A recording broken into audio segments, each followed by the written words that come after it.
Seni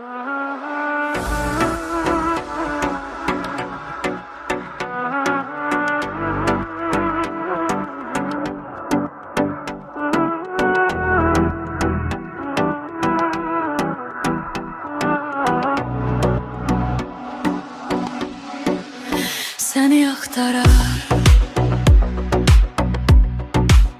geceler susar, külek danışar,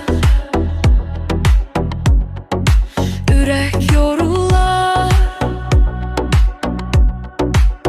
Bir iz bir kölge sen ardasan, dağlar danışar, daşlar soruşar. Hardasan, hardasan, bu ürək səni axtarar. Hardasan, hardasan, gözlər səni arar, səni axtarar, arar. Hardasan,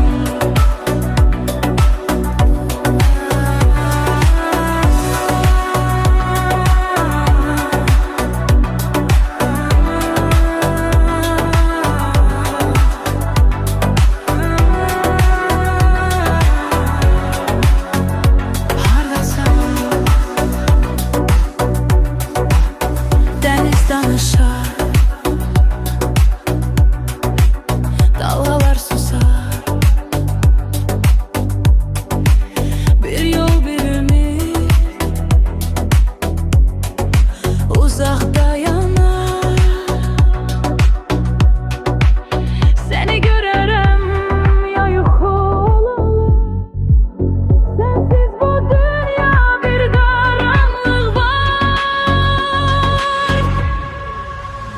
Hardasan, hardasan, bu ürək səni axtarar.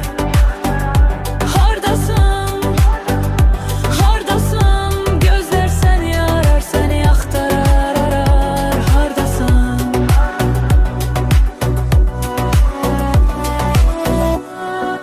bir ulduz sönür, mənə baxar, gecələr mənimlə ağlar.